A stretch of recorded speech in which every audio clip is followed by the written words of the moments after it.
안녕하세요. 오늘의 사연 시작하겠습니다. 저는 결혼 2년차 아직 아이는 없고 30대 초반의 주부입니다. 일단 신랑은 저와 동갑이고 7년 일한 긴 시간 동안 연애하며 이곳이 헬게이트라는 걸 알면서도 결혼을 했습니다. 그만큼 신랑을 사랑했고 믿었으니까요. 지금도 신랑은 너무 사랑하지만 이대로 가다간 제가 죽을 것 같아서 이혼을 요구 중입니다. 이야기를 하기 전에 부연 설명 좀 하자면 현재 저희는 어찌 보면 처가설이 비슷한 걸 하고 있습니다. 저희가 결혼할 때 신랑이 공부 중이었기 때문에 돈이 없었고 시부모님 또한 도와주실 여력이 되시지 않아 저희 집에서 집을 마련해 주셨어요. 물론 제 이름으로 집을 샀고 현재도 제 명의입니다. 신랑은 결혼 후 6개월 뒤 연구원으로 취업이 되었고 저는 아직도 꾸준히 한 직장에서 근무하고 있고요. 아무튼 이런 상황인데 집이 좁아요. 20평대 아파트인데 아무리 20평대라고 해도 서울 도심에 있기 때문에 값은 꽤 나갑니다. 본론을 말씀드리기 전에 강조할 것은 신랑과 저는 정말 천생연분이다 싶을 정도로 잘 맞고 얼굴 붉히는 일이 시부모를 빼면 전혀 없습니다. 신랑은 정말 제게 있어서는 최고의 신랑이죠. 그런데 이놈의 시댁 정말 좋게 볼래야 좋게 볼 수 없는 거지 같은 시댁 때문에 끊임없이 싸움이 됩니다. 말씀드렸다시피 시댁은 정말 궁핍합니다. 어머님 혼자서 식당 일을 하시고 아버님은 집에서 정말 탱자탱자 노십니다. 한때 잘나가는 대기업에서 근무하신 이력 때문에 웬만한 일은 하려고 하지 않으시고요. 약 7년 전 퇴직금을 포함한 6억이나 되는 돈을 주식에 쏟아 부으셨다가 말 그대로 망한 케이스죠. 그런데 아버님은 아직도 미련을 못 버리시고 자꾸 주식을 하려고 하십니다. 없는 돈으로 용돈벌이 하신다고요. 뭐 제가 드린 돈도 아니고 제 일도 아니니 전 신경을 쓰지 않았습니다. 솔직히 말씀드리면 인간 같지 않아서 상종을 안 한다는 표현이 더 맞겠네요. 그렇기에 신랑 또한 아버님을 극도로 싫어합니다. 말 자체도 섞지 않고 명절이면 조부모님 댁으로 가서 제사 지내고 바로 저희 처가로 갑니다. 오히려 저희 부모님을 더 따르고 더 좋아하죠. 그래서인지 아버님은 신랑을 좀 어려워하십니다. 어떤 문제가 불거질 경우 제게만 연락을 하셔서 도움을 요청하세요.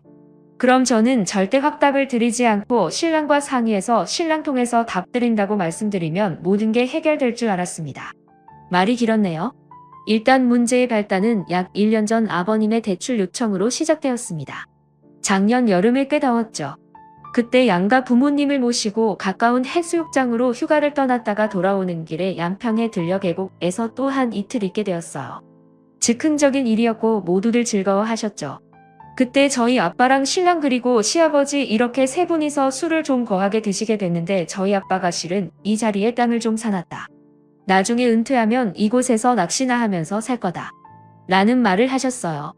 그러면서 신랑에게 덧붙인 말씀이 나는 너를 아들로 생각한다. 나중에 모든 재산을 다 물려줄 거다. 뭐 이런 식으로 말씀을 하셨죠. 분위기 좋았습니다.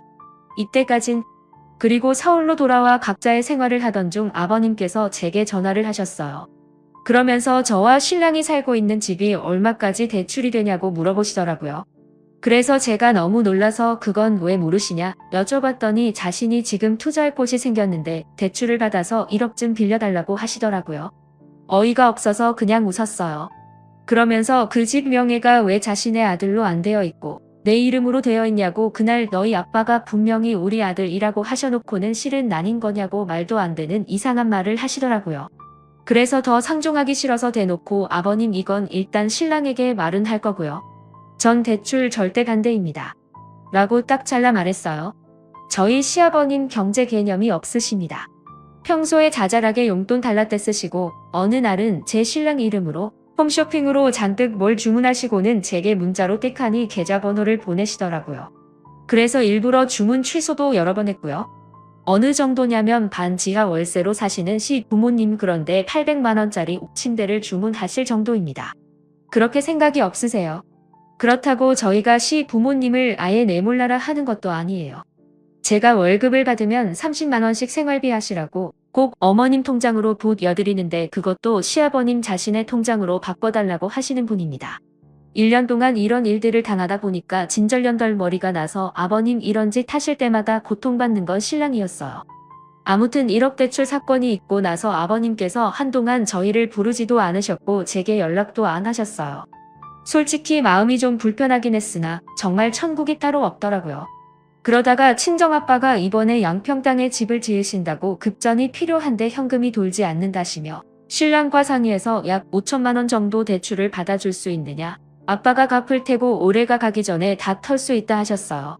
어차피 지금 사는 집이 저희 부모님께서 해주셨고 저희는 솔직히 내후년 이사 계획이 있었는데 집을 팔고 그 돈을 부모님께 돌려드릴 생각이었어요. 그렇기 때문에 신랑은 흔쾌히 수락했고 전 당연히 대출을 받아 저희 아버지께 보태드렸습니다. 그리고 지난 주말 양가 부모님들과 함께 계곡을 놀러갔어요. 그런데 거기서 저희 엄마가 너희에게 대출받은 그 돈 잘하면 10월이면 정리될 것 같다. 라는 말씀을 하셨죠. 솔직히 저는 신경도 안 썼어요. 숨길 이유가 없잖아요. 어차피 내 부모 돈인데. 그런데 그날 시부모님을 댁까지 모셔다 드렸는데 들어오라고 하시더라고요. 그러더니 막 역정을 내시는 겁니다. 어떻게 내가 나한테 이럴 수 있냐부터 시작해서 머리가 없다느니 배웠다고 맨날 봉평 형평 찾는 것들이 이렇게 부모가 아무것도 없다고 개무시를 한다느니 전 무슨 소린가 했어요. 알고 봤더니 자기는 대출 안 받아주고 저희 아빠는 대출을 받아줬다고 난리더라고요. 그러니까 신랑이 화를 내면서 그 집이 아버지 거냐고 내 것도 아니고 이 사람 것도 아니고 장인어른 거 다 왜 남의 것에 욕심을 내냐 막 몰아붙였어요. 그러다 언성이 높아지고 신랑이 해서는 안 될 말을 했죠. 연 끊고 살겠다. 나도 더는 염치 없어서 못 살겠다. 부끄럽다. 뭐 이런 말이야. 그랬더니 시아버지가 제게 내가 결국에는 부자의 연을 끊는구나 그러시더니 다짜고짜 제 뺨을 때리셨어요. 지금 생각해도 어이가 없네요.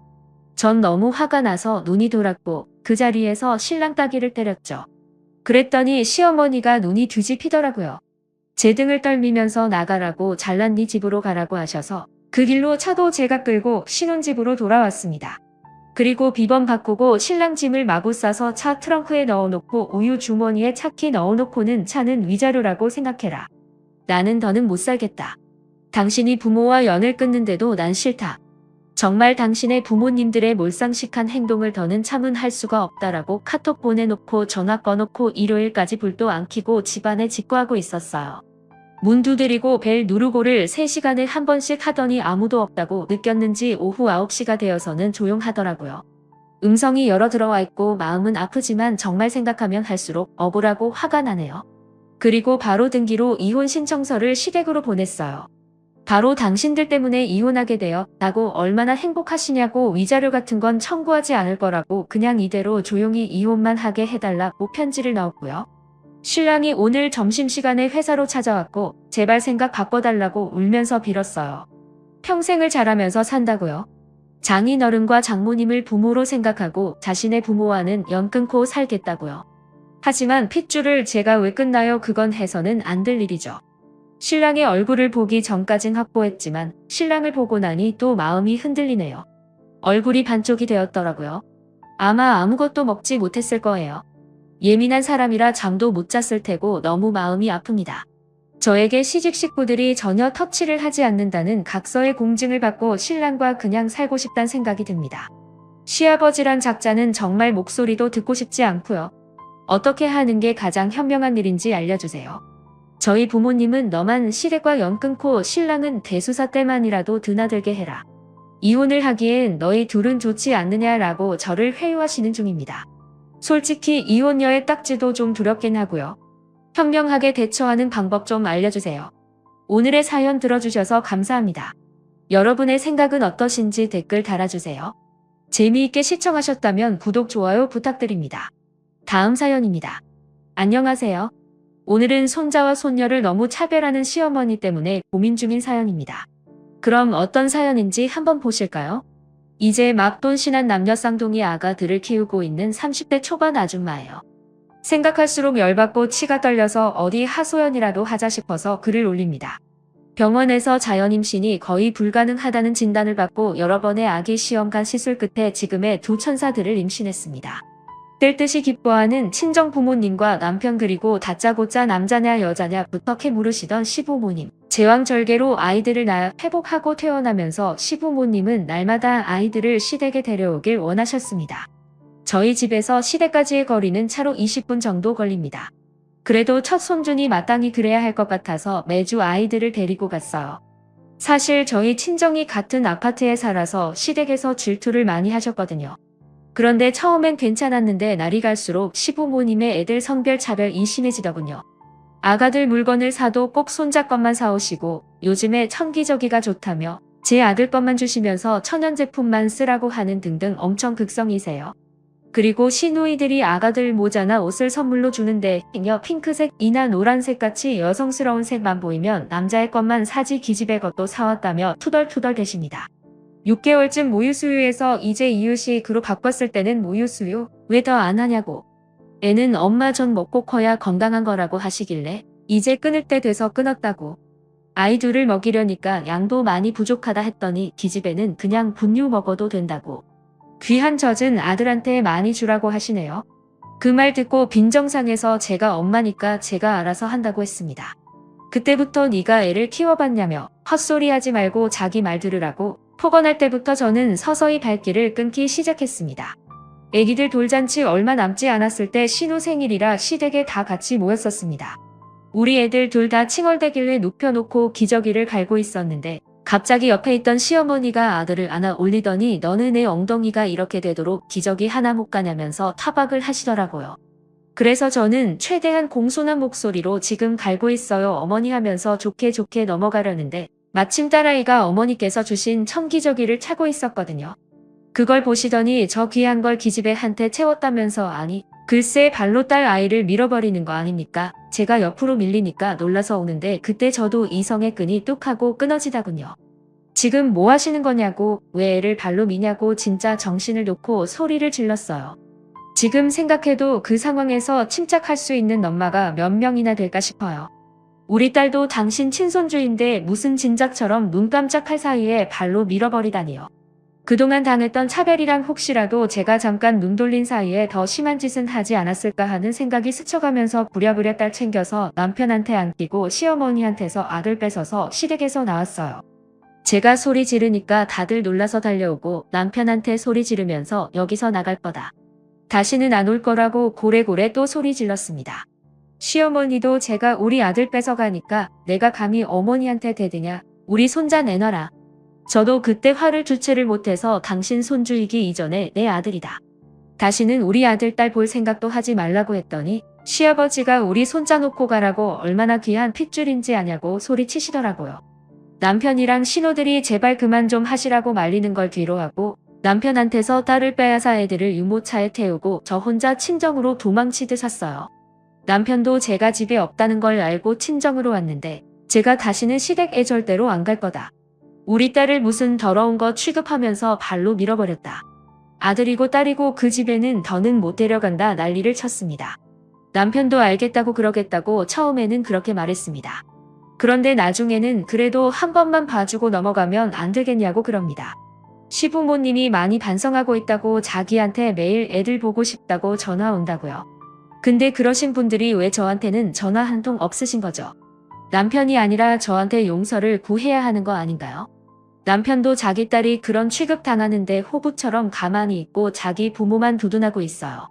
제가 심한 건가요? 친정 부모님들도 남편한테 계속 그런 소리 할 거면 오지 말라고 못 박으셨습니다. 전 앞으로 시댁 안 갈 거고요. 만약 남편이 계속 저런 식으로 나오면 이혼도 생각해봐야 할 것 같은데 제가 독한 걸까요? 어떻게 해야 할지 잘 모르겠네요. 후기 사연입니다. 다시 한번 인사드립니다. 정말 하소연 겸 올렸던 글인데 이렇게까지나 많은 분들이 충고해주시고 같이 아파해주셔서 너무 감사드립니다. 생각보다 많은 분들이 저와 같은 아픔을 겪으셨다는 게 너무 안타까워서 참 힘들었네요. 그래도 많은 분들이 해주신 조언 덕분에 조금은 후련한 후기를 올려보겠습니다. 충고해주신 대로 이대로 친정에 도망쳐 있느니 뭐라도 확실하게 끝내야 할 것 같아서 아이들은 친정 부모님께 잠시 맡겨두고 신우들을 먼저 만나봤습니다. 예상하신 대로 신우들도 차마 시부모님 편을 들지 못하더군요. 그러면서 하는 말이 자기들도 그것보다 더하면 더했지 딸이라고 엄청난 차별을 받고 자랐다고요. 지금에야 번듯한 직장도 있고 남편인 동생보다 돈도 잘 버니까 그나마 사람 대접해주지만 어릴 때 못 받은 정 때문에 호구처럼 눈치 못하고 있었다 하더라고요. 저도 그냥 다 싫더라고요. 신우들도 불쌍하고 우리 딸도 그 지옥에 계속 데리고 갔다면 어땠을지 상상도 하기 싫었어요. 그래서 더 확실하게 내가 처신을 잘 해야겠다고 생각했죠. 신우들한테 시부모님 지금 찾아뵙고 싶다고 확실하게 모든 걸 정리하고 싶다 했죠. 신우들은 분명 좋은 소리 못 들을 거니 그냥 가지 말라고 말렸지만 전 이렇게 흐지부지 되는 게 싫어서 기어코 찾아갔습니다. 시아버님은 출근하셔서 집에 안 계셨고 시어머니가 못마땅한 얼굴로 맞아주셨어요. 거실에 앉아서 한마디도 안 하시다가 제가 하실 말씀 없으세요 하니 입을 꾹 다문 채 아무 말도 안 하시더니 갑자기 노래 보면서 독한 년 이러시더라고요. 자기가 애를 학대한 것도 아니고 손자 주려고 산 기저귀에만 년이 차고 있어서 슬쩍 민 것뿐인데 제가 오바하는 거라고. 감히 시모 앞에서 소리 지르고 욕하는 건 누구한테 배웠냐고 그러면서 저를 노려보시는데 듣고 있는 내내 내가 여길 왜 왔을까 싶더라고요. 그래도 혹시나 하는 마음에 여기 와본 제가 참 등신 같았습니다. 제가 언성 높여가면서 소리 지르는 시모를 보니 핸드폰 녹음기 켜두길 잘했다는 생각이 들더라고요. 어차피 시모가 발로 우리 딸 찾는 순간 이제 이 집엔 우리 아이들 털끝 하나 들이지 않을 거라고 다짐했지만 정말로 미안하다 사과하면 아예 인연을 끊을 생각은 없었거든요. 결국 바보 같은 기대였죠. 계속 제게 소리 지르면서 우리 소중한 딸을 연 기집애하는 거 보고 더 이상 참을 수 없어 저도 막말 한 바가지 하고 나왔습니다. 그러는 시어머니야말로 그년 아니냐고. 시어머니는 기집애 아니시냐고. 어머니 말 맞다나 어디 기집애가 함부로 우리 아들을 보려고 하세요. 친엄마도 아니면서. 앞으로 이 집구석에 발들일 일 절대 없으니까 평생 친손주 얼굴 볼 생각 말고 아들이나 옆구리에 끼고 사시라고 한바탕 쏟아내고 나왔습니다. 그랬더니 눈에 불을 켜고 달려들어 제 턱이랑 목에 스크래치 자국이 남았고 머리채를 잡고 흔들다가 신발장에 이마가 찍혀서 피가 났습니다. 어린애는 힘껏 밀치고 도망치다시피 나왔습니다. 그날 밤에 남편 불러다 앉혀놓고 녹음기 틀어주면서 내가 시부모님이 반성하고 있다고 했는데 난 정작 이딴 말이나 듣고 얼굴에 스크래치 났다고. 어떻게 생각하냐니까 남편이 한숨을 푹 쉬며 너도 참 독한 여자다 라고 하대요. 노인네가 잠시 감정이 격해지면 그럴 수도 있지. 애가 심하게 다친 것도 아니고 살짝 밀린 건데 차별하는 게 아니라 우리 집안이 원래 아들이 뒤에서 그런 거라고. 옛날 분이니까 그런 건데 넌 그것도 이해 못하냐고 말합니다. 또 내가 얼마나 심한 말을 했으면 자기 엄마가 손찌검을 했겠냐고요. 내가 엄마를 밀치는 바람에 아프던 허리가 더 나빠졌다. 뭐 어쨌다 나불나불 끝까지 제 잘못만 말하다 정말 어이가 없더군요. 이런 걸 남편이라고 믿고 살려고 했다니 말이죠. 거기서부터 마음 접었습니다. 이혼하기로요. 시댁의 발길 끊으면 뭐합니까? 이런 놈이랑 살면 절대로 그 집안과 연을 못 끊을 텐데요. 그래서 말했습니다. 이혼하자고. 그러자 남편이 이혼이 장난이냐고 하네요. 헛웃음만 나오더라고요. 그래서 저는 지금 이게 내 눈에는 장난처럼 보여도 두고 보면 알 거다. 너는 아빠 자격도 없고 남편 자격도 없다고 했습니다. 양육권도 내가 가져올 거고 이혼 소송 불사하더라도 너랑은 안 산다고 했습니다. 참고로 진단서도 끊을 거라고 합의 안 해줄 테니까 그렇게 하려고 했습니다. 남편은 그제야 사태 파악을 한 건지 아이들을 생각해서 이러지 마라 아빠 없는 아이로 만들고 싶냐고 하더군요. 아직도 큰 소리 치는 남편이 우습고 가짜나서 너 같은 아빠는 없는 게 낫다. 저처럼 애들 차별하는 놈 밑에서 애 키우느니 혼자 키우는 게 100번 1000번은 더 나을 거라고 세기를 받고 이혼 서류에 도장 찍을 준비하라고 말하고 친정으로 내려왔습니다. 그 후로도 계속 친정에 찾아오고 카톡하고 전화하고 이제는 시댁에서까지 전화가 옵니다. 아마도 말했겠죠. 제가 이혼하자고 그랬다고요. 지금 변호사 다 준비 끝났고요. 신혼집은 부동산에 내놨습니다. 어차피 결혼할 때 제가 해온 거라 명의도 제 명이고 그놈 물건만 싹 정리해서 내보내면 그만이기에 마음 다 잡고 새 인생 시작하려 준비 중입니다. 참고로 진단서도 떼놨고요. 절대 합의해줄 생각 없습니다. 저희 친정 부모님들도 단단히 화가 나셨는지 물심양며 도와주고 계십니다. 참 귀하게 얻은 아이들인데 돌잔치도 어영부영 저희 친정 식구들이랑 친구들이랑 조촐하게 보냈습니다. 그 일이 터진 후가 돌잔치였기에 예약도 취소됐거든요. 하긴 그것 때문에 저를 더 독한 여자로 보는 건지 모르겠네요. 시댁 식구랑 남편 없이 우리끼리 돌잔치를 했으니 말이에요. 앞으로 정신 바짝 차리고 열심히 살려고요. 이렇게 긴 글 읽어주시고 저에게 많은 조언해주신 모든 분들께 감사드립니다.